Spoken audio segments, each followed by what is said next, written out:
नमस्कार। आज हम आचार्य नंदिकेश्वर द्वारा लिखित अभिनय दर्पण में बताई गई असंयुक्त हस्त मुद्राओं पर चर्चा करेंगे।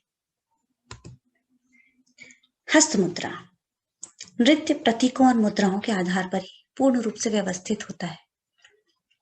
जब हम भारतीय नृत्य परंपरा की बात करते हैं तो उसमें सीधे तौर पर हमें हाथों के ही आकार प्रकार दिखाई देते हैं। किसी भी नृत्य की सुंदरतम प्रस्तुति हाथ और पैरों के लयबद्ध संचालन से ही होती है। हाथों द्वारा किए गए प्रतीक मुद्रा कहलाते हैं। मुद्रा शब्द संस्कृत भाषा का है, जिसका अर्थ संकेत या मुहर होता है। आमतौर पर मुहर शब्द का इस्तेमाल हम आर्थिक स्वरूप में करते हैं, किंतु संकेत और मुद्रा जो है वो नृत्य के संचालन के लिए हम उपयोग में लाते हैं। यहाँ हम अभिनय दर्पण में वर्णित असंयुक्त हस्त मुद्राओं पर चर्चा करेंगे, लेकिन उसके पहले अभिनय दर्पण के बारे में संक्षेप में जानना जरूरी है। अभिनय दर्पण के रचयिता आचार्य नंदिकेश्वर संस्कृत साहित्य की गौरवशाली परंपरा के उज्जवल रत्न है। यह ग्रंथ नाट्य विषयक अमूल कृति मानी जाती है।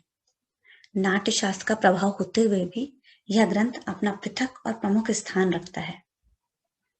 अभिनय दर्पण का आरंभ आचार्य नंदिकेश्वर ने नटराज शंकर की वंदना से किया है।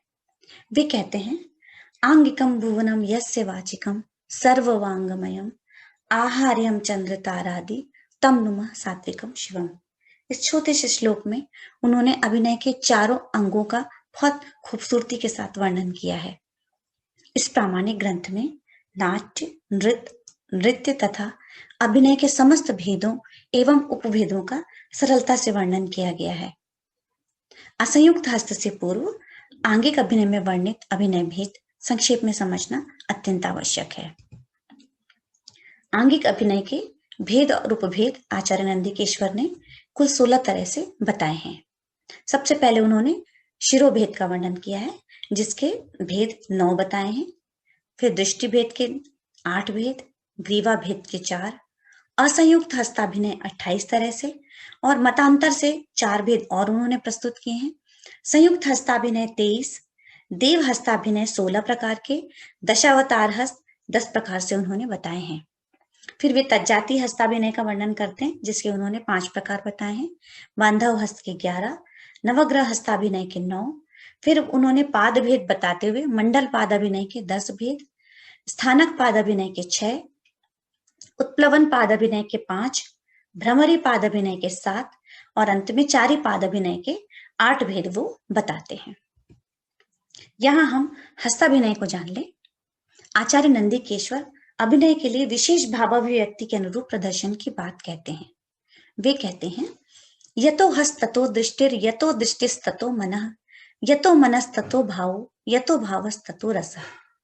अर्थात जहां हमारे हाथ जाते हैं वहां हमारी दृष्टि जानी चाहिए, और जहां हमारी दृष्टि है वहां हमारा मन हो। जहां मन हो वहां हमारा भाव हो, और जैसा भाव होगा वैसा ही रस की उत्पत्ति होगी। अभिनय भेदों का निरूपण करते हुए आचार्य नंदिकेश्वर ने शिर, दृष्टि और ग्रीवा भेदों के बाद हस्त अभिनय को माना है और उसके भेद और लक्षण बताए गए हैं। उनके अनुसार 2 तरह के हस्त होते हैं। पहला असंयुक्त हस्त, यानी एक हाथ से दर्शाई जाने वाली मुद्रा। दूसरा संयुक्त हस्त, यानी दोनों हाथों से दर्शाई जाने वाली मुद्रा। यहां पर हम असंयुक्त हस्त मुद्रा पर चर्चा करेंगे। मुख से निकला वचन और भाव सर में स्थित होता है और जो हाथों के द्वारा कार्य रूप में परिणत होता है। यहाँ हम 28 असंयुक्त हस्तों का वर्णन देखेंगे। इनके श्लोक इस प्रकार हैं। पताकस्त्रिपता कोर्धपताकः कत्तरी मुखः मयूराख्योरर्ध चंद्रश्च अरालः शुकतुंडकः मुष्टिश्च शिखराख्यश्च कपित्थः कटकामुखः सूची चंद्रकला पद्मकोशः सर्पशिरस्तथा मृगशीर्षः सिंहमुखः कांगुलश्चाल पद्मकः चतुरो भ्रमरश्चैव हंसास्यो हंसपक्षकः सन्दंशो मुकुलश्चैव ताम्रचूडस्त्रिशूलकः इत्यसंयुतहस्तानामष्टाविंशतिरीरिताः। सर्वप्रथम असंयुक्त हस्त मुद्रा है पताक।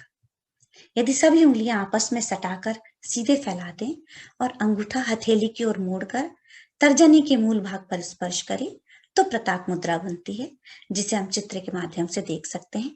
इसी तरह से सभी असंयुक्त हस्त मुद्राओं को पिक्चर के माध्यम से दिखाने का प्रयास किया गया है। दूसरी मुद्रा है त्रिपताक हस्त। यदि पताक मुद्रा में अनामिका उंगली हथेली की ओर झुका दी जाए तो त्रिपताक मुद्रा बन जाती है। अर्धपताक हस्त। यदि त्रिपताक हस्त में कनिष्ठिका को टेढ़ी कर झुका दिया जाए तो अर्धपताक हस्त मुद्रा बनती है। कर्तरी मुख हस्त। यदि अर्धपताक मुद्रा में तर्जनी और कनिष्ठिका को बाहर फैला दिया जाए तब कर्तरी मुख हस्त मुद्रा बन जाती है। मयूर हस्त। यदि कर्तरी मुख की अनामिका को अंगूठे से मिलाकर बाकी उंगलियों को सीधे फैला दिया जाए तो वह मयूर हस्त मुद्रा बन जाती है। अर्धचंद्र हस्त। यदि पताक हस्त मुद्रा में अंगूठे को सीधे फैला दिया जाए तो वह अर्धचंद्र मुद्रा कहलाती है। अराल हस्त। यदि पताक हस्त में तर्जनी को मोड़ दिया जाए तो उसे अराल हस्त कहा जाता है। शुकतुंड हस्त। यदि अराल मुद्रा में अनामिका को टेढ़ी कर झुका दिया जाए तो वह शुकतुंड मुद्रा कहलाती है। मुष्टि हस्त। यदि हाथों की चार उंगलियों को हथेली पर मोड़ कर रखें और उनके ऊपर अंगूठा चढ़ा दिया जाए तो वह मुष्टि हस्त मुद्रा बन जाती है। शिखर हस्त।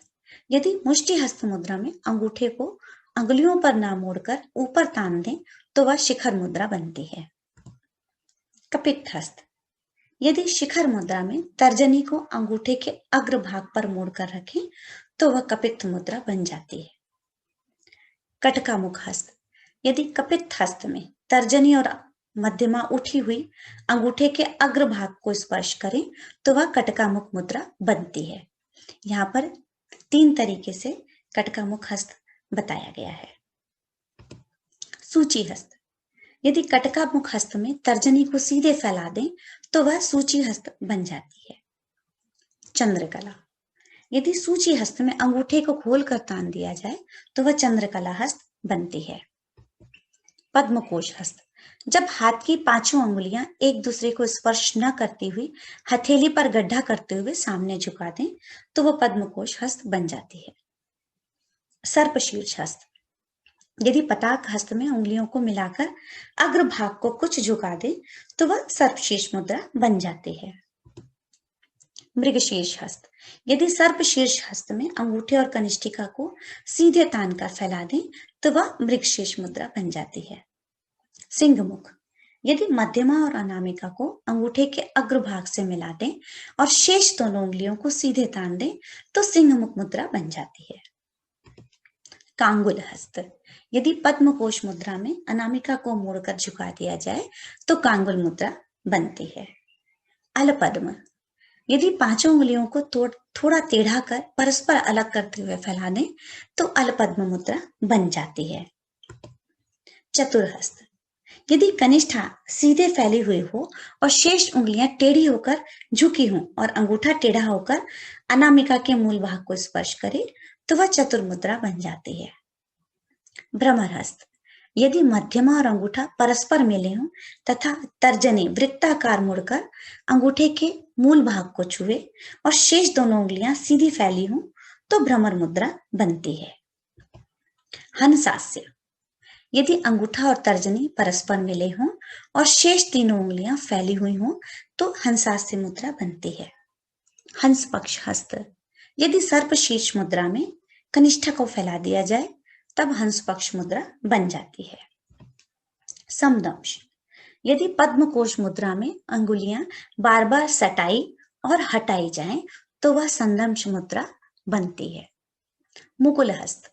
यदि पद्मकोश मुद्रा में पांचों उंगलियां एक साथ मिलकर दिखाएं तो मुकुल मुद्रा बनती है। ताम्रचूड़ हस्त। यदि मुकुल हस्त में तर्जनी को बिना हथेली स्पर्श करते हुए मोड़ दिया जाए तो उससे ताम्रचूड़ मुद्रा बनती है। त्रिशूल हस्त। यदि कनिष्ठा और उंगली को झुकाकर मिला दिया जाए और शेष तीनों उंगलियां सीधी फैली रहें तो त्रिशूल मुद्रा बनती है। तो ये थी 28 तरह की असंयुक्त हस्त मुद्राएं। इसके अतिरिक्त आचार्य नंदिकेश्वर ने मतांतर से 4 अन्य असंयुक्त हस्त मुद्राएं भी बताई हैं। ये हैं व्याघ्रहस्त, अर्धसूची, कटक और पल्ली हस्त। इनके चित्र भी आप देख पा रहे हैं कि किस तरह से इन्हें मुद्राओं के द्वारा प्रदर्शित किया जाता है। तो इस तरह से हमने अभिनय दर्पण में वर्णित असंयुक्त हस्त मुद्राओं को देखा और उन्हें समझने का और उन्हें करने का प्रयास किया। धन्यवाद।